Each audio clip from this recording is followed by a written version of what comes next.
உறவுகள் அனைவருக்கும் வணக்கம். நான் உங்கள் சபியா தீபன்ராஜ். இன்றைக்கி எங்கடா கிளம்பிட்டீங்கன்னு பார்க்குறீங்களா? பாருங்கள், நீங்கள் இந்த வீடியோ ஃபுல்லாக பாருங்கள். கடைசியில் ஒரு முக்கியமானவர் ஜெயிச்சு கப்பு வாங்கியிருக்காரு. அவரை பற்றி நான் கடைசியில் சொல்லியிருப்பேன், நல்லா பாருங்கள்.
பொதுமக்கள் கொஞ்சம் தலித்தலி நில்லுங்கப்பா. மல்லாடி ஆடுறாங்க. மற்றவர்கள் அனைவருக்கும் முக்கிய அறிவிப்பு, மல்லாடிகள் ஆடும் பொழுது கொஞ்சம் தள்ளி நில்லுங்க.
உறவுகளே இப்போ வந்து அங்கே ஆடிட்டு இருந்தாங்க பார்த்தீங்களா, அங்கேருந்து வந்து இங்கே எந்த இடத்துக்கு வந்தாங்க பார்த்தீங்களா, இந்த இடத்துல தான் வந்து கோயில் இருக்குது. பெரியாண்டவர் கோயில், சின்ன கோயில்.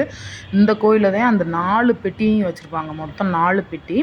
ஒரு பெட்டியை தூக்கிட்டாங்க, 2வது பெட்டி, 3வது பெட்டி, 4வது பெட்டி. அப்படி ஒவ்வொரு கோயிலில் இருக்கிற பூசாரிகள், அதாவது அங்காளி பங்காளிகள்னு சொல்லுவாங்க. அதாவது அண்ணன் தம்பிகளத்தை நாங்கள் வந்து அங்காளி பங்காளிகள் வந்து உசிலம்பட்டியில் வந்து சொல்லுவோம். அவங்க வந்து எல்லாத்தையும் நிற்க வச்சு பேசுவாங்க. பேசி அங்காளி பங்காளிகள்லாம் வாங்கப்பா, பிரித்து கொடுக்க போகிறோம், எல்லாத்தையும் பிரித்து கொடுக்க போகிறோம், இன்னென்னாருக்கு இன்னாரா பெட்டி, இன்னென்ன சீரு அப்படின்னு சொல்லி பிரித்து கொடுக்க போகிறோம் அப்படின்னு சொல்லுவாங்க. சொல்லி முடிச்சுட்டு அப்படியேவும் ஒவ்வொரு பூசாரிக்கு ஒவ்வொரு சீரு, அதை வந்து சீரு இல்லை சீரு தான் சொல்லுவோம், ஆனால் அதை பெட்டி தூக்கி ஒவ்வொரு கையில் கொடுக்குறது, அதைத்தே சீர் கொடுக்குற மாதிரி. அதனால் ஒவ்வொருத்தவங்ககிட்டையும் ஒரு பெட்டியை எடுத்து கொடுத்துட்டு மறுபடியும் அந்த ஆடுனாங்க பார்த்தீங்களா, அந்த இடத்துக்கே மறுபடியும் வந்துடுவாங்க. அங்கே வந்துட்டு மறுபடியும் அவங்க மனசார நல்லா ஆடுவாங்க. ஆடிட்டு சாமியை சந்தோஷமாக பெரிய கோயிலுக்கு கூப்பிட்டு போயிடுவாங்க. எங்கே பெரிய கோயில்னா அந்த பெரியாண்டவர் கோயில். இது வந்து சின்ன கோயில், ஊருக்குள்ளே இருக்கிறது சின்ன கோயில். அங்கே அந்த ஆடின இடத்துல இருந்து அந்த சைடு ஒரு ரோடு போகும். அந்த சைடு உள்ளே போனோம்னா அங்கே வந்து பெரியாண்டவர் கோயில், பெரிய கோயில் இருக்கும்.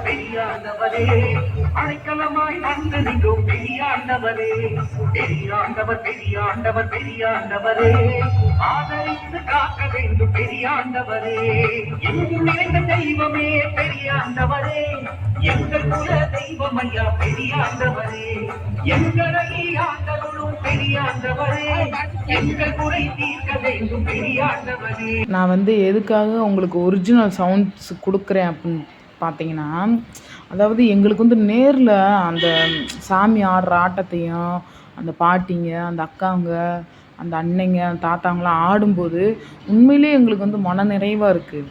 அதனால் இப்போ உங்களுக்கு நேர்லேயும் அந்த மனநிறைவும் அந்த அருளும் கிடைக்கணுன்றதுக்காகத்தான் நான் வந்து உங்களுக்கு வந்து அந்த ஒரிஜினல் சவுண்டை வந்து கொடுக்குறேன். நீங்கள் எதுவும் சங்கடப்படாதீங்க, சரிங்களா? அந்த வீடியோ ஃபுல்லாக பாருங்கள், அவ்வளோ ஒரு அருமை.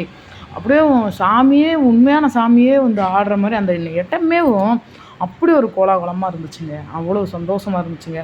இன்னும் அவ்வளோதாங்க, இன்னும் பெரிய கோயிலுக்கு கொண்டு போயிடுவாங்க. ஒருத்தர் முக்கியமானவர் ஜெயிச்சு கப்பு வாங்கினாருன்னு சொன்னேன் பார்த்தீங்களா, அவர் வேறு யாரும் இல்லைங்க, நம்ம பெரியாண்டவர் காளை தாங்க. இந்த ஜல்லிக்கட்டில் வந்து இவர் வந்து ஜெயிச்சு கப்பு வாங்கியிருக்காருங்க. அம்புட்டு அருமையானவருங்க. அவரோட அழகை பாருங்கள், கட்டழகை அம்புட்டு அழகாக இருந்தாருங்க. நேரில் பார்க்கும்போது அம்புட்டு சந்தோஷமாக இருந்துச்சு. பயமாயிடுச்சு. கிட்ட வந்துட்டார் வீடியோவை பார்த்தோன்னே. என் பையன் வந்து பெரிய கோயிலுக்கு போகலாம் வாமான்னு சொல்லிகிட்டே இருந்தாங்க. ஆனால் என்னால் வந்து சின்னவனை கையில் வச்சுக்கிட்டே தான் இந்த வீடியோ எடுத்தேன். எல்லாமே உங்களுக்காக.